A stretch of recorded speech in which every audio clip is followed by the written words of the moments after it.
मैं हूं ज़ीशान नबी। ये कहानी जैन कॉम नामी एक नौजवान की है। जैन कॉम दुनिया का वो वाहिद शख्स है जिसने 5 मिनट में एक साइन करने के बाद $19 बिलियन का मालिक बन गया। जैन कॉम एक ही दिन में दुनिया के 100 खरबपति लोगों में शामिल हो गया। जैन कॉम दुनिया का वो शख्स है जो 38 साल की उम्र में बिलियनर बन गया। जैन कॉम व्हाट्सएप का मालिक था। आइए इसकी कहानी की तरफ चलते हैं। जैन कॉम यूक्रेन के एक गांव में पैदा हुआ और बहुत ही गरीब घराने में पैदा हुआ। वो इतने गरीब थे कि सर्दियों में उनके पास ओढ़ने के लिए गर्म कपड़े नहीं होते थे, जिसकी वजह से वो हमसाए के फार्म हाउस में जाके भेड़ों के साथ लिपट कर सो जाते थे, जिससे उनके जिस्म को गर्माइश मिलती थी और इस तरह वो रात गुजारते थे। 1992 में जब यहूदियों पर यूक्रेन में ज़मीन तंग की गई, जैन कॉम की वालिदा ने मुल्क छोड़ने का इरादा कर लिया। जैन कॉम के वालिद ने मुल्क छोड़ने से इनकार कर दिया, लिहाजा उसकी वालिदा ने उसका हाथ थामा और उसको अमेरिका लेके आ गई। अमेरिका में कैलिफोर्निया जैन कॉम और उसकी वालिदा का पड़ाव का शहर था, जिधर वो रहने लगे। उन्हें गुर्बत में ये वक्त गुजारा कि अमेरिका में एक फलाही इदारा है जिसको फूड स्टैम्प कहते हैं। वो लोगों को, वो गरीब लोग जो खाने की चीज़ें नहीं ले सकते, जो सामान नहीं ले सकते, उनको फूड स्टैम्प देते और फिर उनको खाना मिलता। बाद दफ़ा ऐसा भी होता कि जैन कॉम और उसकी वालदा फूड स्टैम्प कंपनी के सारा दिन वेटिंग रूम में बैठे रहते और उनको शाम में फूड स्टैम्प मिलती और वो खाना लेते। जैन कॉम ने पढ़ाई शुरू कर दी। वक्त गुजरता गया और पढ़ाई मुश्किल होती गई। उसने एक ग्रोसरी स्टोर में स्वीपर के तौर पर नौकरी हासिल कर ली और जब वो नौकरी हासिल की तो जैन कॉम को फर्श की टाइलों से लेके वॉशरूम तक और दरवाजे और खिड़कियों तक सफाई करना पड़ती थी। इस तरह उसका पढ़ाई के साथ साथ स्वीपर का सफ़र का भी आगाज़ हुआ और वो मेहनत करता रहा और दिन ब दिन अपनी कामयाबी की तरफ चलता रहा। 19 साल की उम्र में जैन कॉम को पढ़ाई के साथ साथ प्रोग्रामिंग लैंग्वेज का शौक़ हुआ। ये शौक़ उसको यूनिवर्सिटी की तालीम तक ले गया। यूनिवर्सिटी में तालीम मुकम्मल करने के बाद जैन कॉम ने याहू में जॉब ली और याहू में जैन कॉम ने 9 साल तक नौकरी की। 2004 में जब फेसबुक आई तो जैन कॉम ने फेसबुक में अप्लाई कर दिया, नौकरी के हसूल के लिए दरख्वास्त दे दी। फेसबुक ने जैन कॉम को ये कहते हुए रिजेक्ट कर दिया कि तुम्हारी जो सलाहियत है, तुम्हारी जो काबिलियत है वो हमारे मुकाबले की और हमारे काबिल नहीं है, इसलिए हम तुम्हें नौकरी नहीं दे सकते। कॉम अपना सफ़र करता रहा और जैन कॉम को आईफोन का शौक़ पड़ गया। वो आईफोन लेना चाहता था। वो आईफोन ना खरीद सका क्योंकि उसके पास इतने पैसे नहीं थे।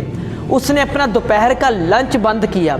लंच बंद करने के बाद उसने इतने पैसे इकट्ठे किए कि वो आईफोन खरीद सका। जैन कॉम ने आईफोन खरीदा तो वो आईफोन, वो मोबाइल उसका लाइफ चेंजिंग मोबाइल साबित हुआ, क्योंकि जैन कॉम के माइंड में एक बात आ गई कि क्यों ना हम एक ऐसा मुतबादल सॉफ्टवेयर भी हो जो मोबाइल में काम करे और ऐसा काम करे जिसमें हम अपनी तस्वीरें, हम अपनी वीडियो, हम अपने कागजात और इस तरह के कई ऐसी चीज़ें जो हम दूसरों तक भेज सकें। तो ऐसा कोई सॉफ्टवेयर होना चाहिए। कॉम ने ये बात अपने एक दोस्त ब्रेन एक्टन के साथ शेयर की।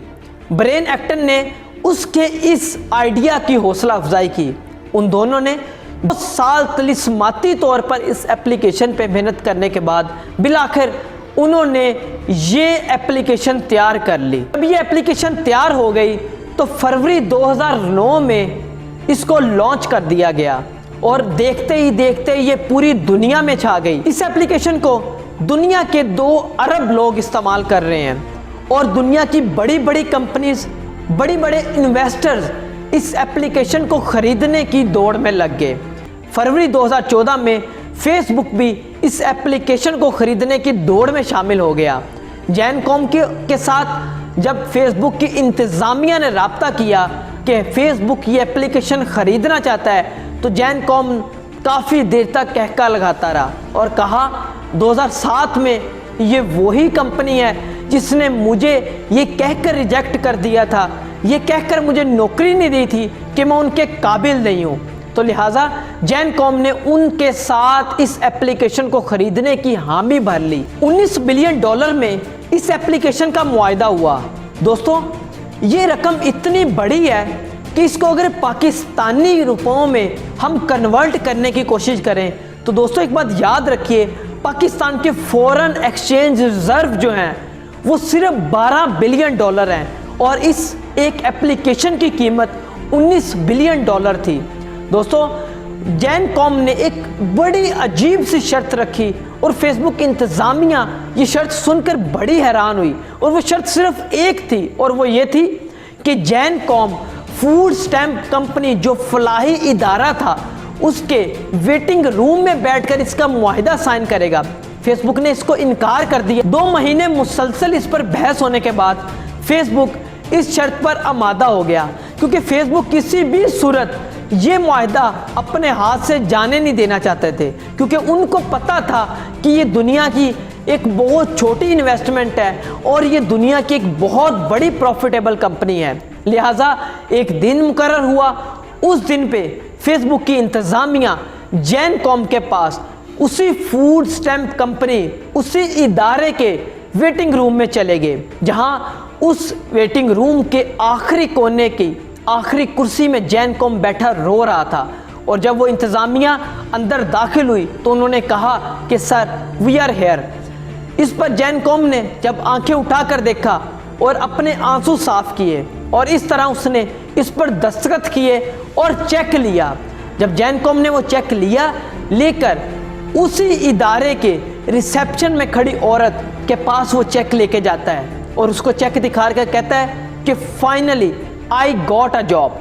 इस तरह मैंने ये जॉब विन कर लिया है, क्योंकि वही औरत थी जो उसको और उसकी वालिदा को हज़ारों दफ़ा ये ताने दे चुकी थी कि तुम कब नौकरी हासिल करोगे, तुम कब जॉब करोगे और तुम कब इस इदारे से खाना लेना बंद कर दोगे। दोस्तों, उसने हिम्मत नहीं हारी। दुनिया में कभी हिम्मत नहीं हारनी चाहिए। दुनिया का ऐसा कोई काम नहीं है जो इंसान ना कर सके। दोस्तों, आज ये वही व्हाट्सएप है जो दुनिया का तेज़ तरीन ज़राए ब्लॉग का एक सोर्स है। दोस्तों, ये इतनी बड़ी एप्लीकेशन और इतनी कमाल की एप्लीकेशन है कि आप दुनिया के किसी भी कोने में चले जाएं, आपको अपना नंबर बदलने की ज़रूरत नहीं है, आपको अपना मोबाइल बदलने की ज़रूरत नहीं है। तो मैं ये कहता हूँ कि इंसान अगर हिम्मत कर ले, इंसान अगर हिम्मत ना हारे, इंसान अगर हौसला कर ले तो दुनिया की हर कामयाबी समेट सकता है। अपनी ज़िंदगी में कोशिश करते रहें, अपनी ज़िंदगी में मेहनत करते रहें। दोस्तों, इस कहानी को सुनाने का मकसद सिर्फ यही है कि एक स्वीपर एक व्हाट्सएप एप्लीकेशन का मालिक बन सकता है, तो हम भी अपनी ज़िंदगी में मेहनत करके ज़िंदगी के किसी न किसी मुकाम पे कोई ना कोई अचीवमेंट ज़रूर हासिल कर सकते हैं। इस तरह की मज़ीद वीडियो आपके लिए लेके आते रहेंगे। आप लोगों की सपोर्ट, आप लोगों के प्यार और आप लोगों की दुआओं की ज़रूरत है, ताकि अल्लाह की ज़ात हमें तौफीक दे और हम दिन ब दिन इस तरह की मोटिवेशनल स्टोरीज़, इस तरह की कामयाबी की कहानियाँ आप लोगों के सामने लेके आते रहें, ताकि हमारे अपने लोग भी मोटिवेट होते रहें। बहुत शुक्रिया।